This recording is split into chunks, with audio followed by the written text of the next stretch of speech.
Happy Kids TV.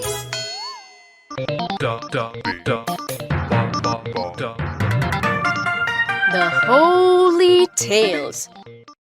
Today, I'm going to tell you a story called The Road to Golgotha. The high priests and the high council had condemned Jesus to death, but they did not have the final authority. Jesus had to appear before the Roman governor, Pilate, before the sentence could be carried out. Pilate asked Jesus, "Are you really the king of the Jews?" Yes, what you say is true. Jesus answered. Jesus' confident response made the priests and the religious leaders angrier. They accused him and shouted at him, but Jesus kept his calm and kept quiet. Do you hear what they're saying? Pilate asked. Do you have any response to their accusations? Jesus still kept quiet and did not say a word. In those times, it was a custom during the Passover celebration for the governor to release one prisoner and set him free, whom the people chose. The people could choose anyone they wanted. Along with Jesus, there was one more popular prisoner named Barabbas. As the crowd around Pilate grew larger and larger, he asked them, Which prisoner do you want me to set free for you this year? Barabbas or Jesus? Pilate knew that Jesus was condemned to death by the religious leaders only because they were jealous of his popularity and thought that the people might want to set him free.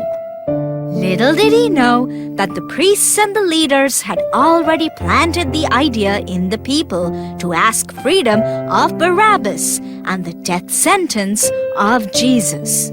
So when Pilate asked the crowd the question, they shouted out saying, Barabbas! Pilate was confused. He asked, But if I free Barabbas, then what should I do with Jesus? Crucify him! The crowd responded, Crucify him! And the shouts grew louder and louder. Pilate saw that the situation was getting out of hand, so he called for a servant to get a bowl of water. In front of the crowd, he washed his hands and said, I am innocent of this man's blood. Responsibility of his death is on you. Crucify him! We'll take the responsibility! They continued shouting. So, Pilate released Barabbas and ordered Jesus to be beaten with a whip and then crucified. Pilate's soldiers stripped off Jesus' clothes and put a red robe on him. They made a crown of thorny vines and put it on his head. They also made him hold a stick in his hand like a scepter. Then they bowed down in front of him and said, Hail, King of the Jews! But they were just making a joke out of it. They spit on him and hit him with the same stick which they made him hold. They led him out of the building and made him carry the heavy crossbeam on which he would die. Jesus felt weak because of the beating, and he fell down under the weight of the cross. One of the soldiers grabbed a man from the crowd named Simon, and they made him carry Jesus' cross to the hill called Golgotha, where the crucifixion would take place.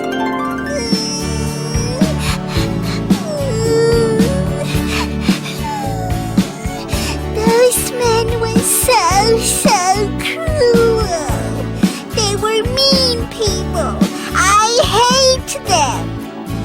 I know, Freckles, but that's what this story is all about.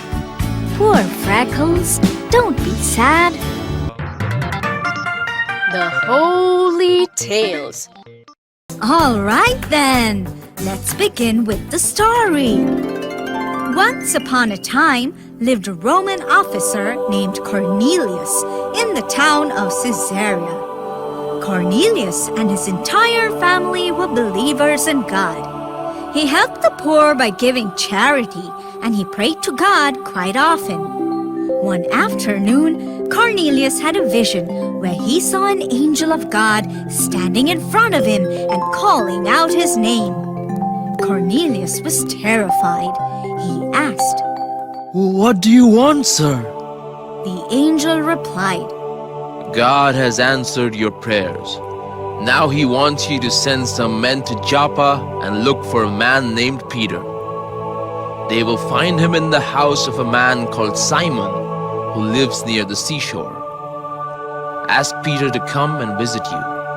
As soon as the angel left, Cornelius called 2 of his servants and a soldier and sent them to Joppa to find Peter.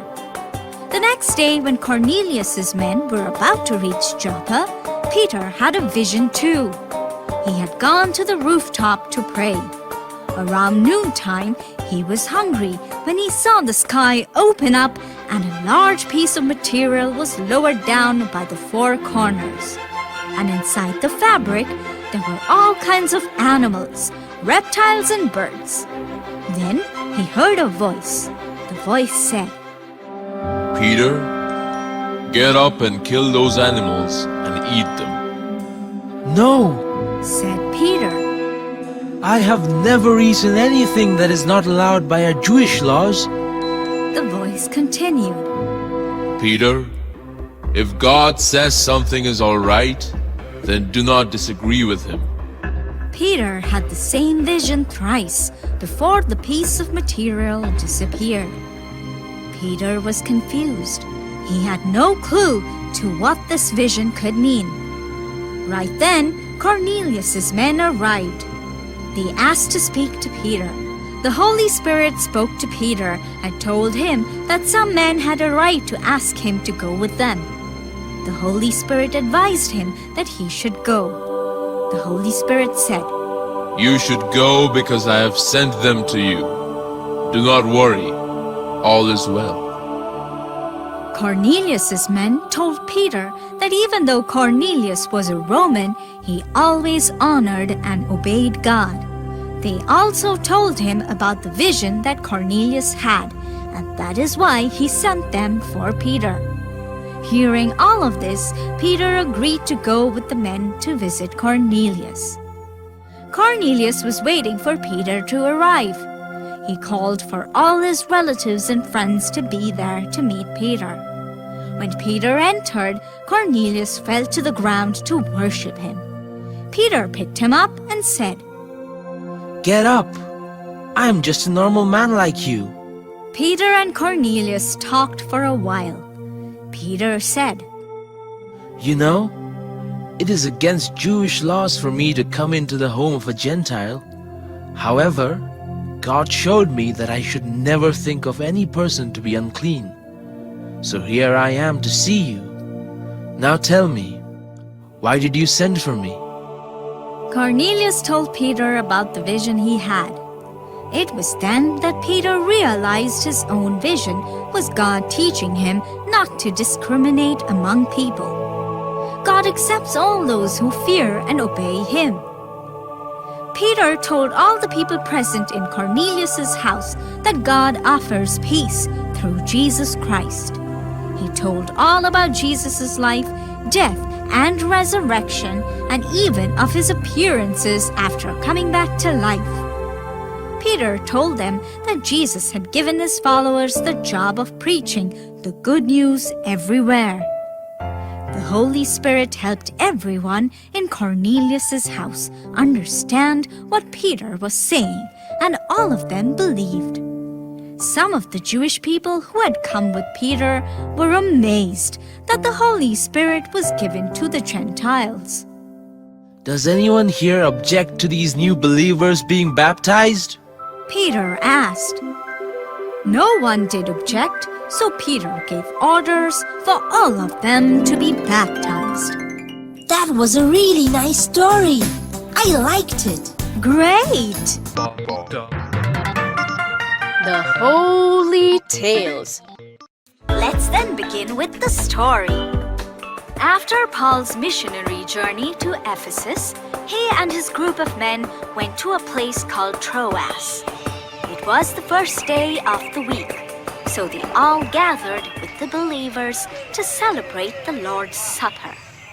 There, Paul preached as he had a lot of things to teach the believers. He knew he was leaving the next day, so he had to teach the people everything in this gathering. Paul preached the entire day, and soon it was midnight, and he was still not done. The group of believers had met in a room upstairs, which was lit with many little lamps. There was one young man named Eutychus, who was listening to Paul preach, sitting by the windowsill. Eutychus was listening carefully to what Paul was saying, but as it got late, he started feeling sleepy. Eutychus fell asleep on the windowsill and fell out of the window 3 stories down to the ground. Paul ran down to check on Eutychus and found that he had died. Don't worry, Paul said to everyone around him. he is alive. Paul lifted Eutychus in his arms, and to everyone's amazement, he was alive again. Everyone went back upstairs, ate the Lord's Supper, and Paul continued teaching until the sun came up. Everyone was relieved to see Eutychus fine. Whoa! That was such an exciting story. Yes, it was indeed. I am glad that you kids like the story. Well, now it's time for the question. What was the name of the town where Paul and his men went after their journey in Ephesus? The name of the place was Troas. You are absolutely correct, Tubby. Yay! Hope you enjoyed hearing this new story from the Bible. We sure did. We'll be back soon. Until next time. Bye-bye. To watch more videos, please subscribe. Plants and trees. On the 4th day, God created the sun to shine in the day, the moon and stars to come out at night. One day, Moses went to Mount Horeb with his sheep. There, God appeared to him as a flame of fire in a bush. Since there was no room anywhere else, they decided to spend the night in a stable. Here, Mary had her baby, Jesus. She wrapped him in a blanket and put him to sleep. He's got the whole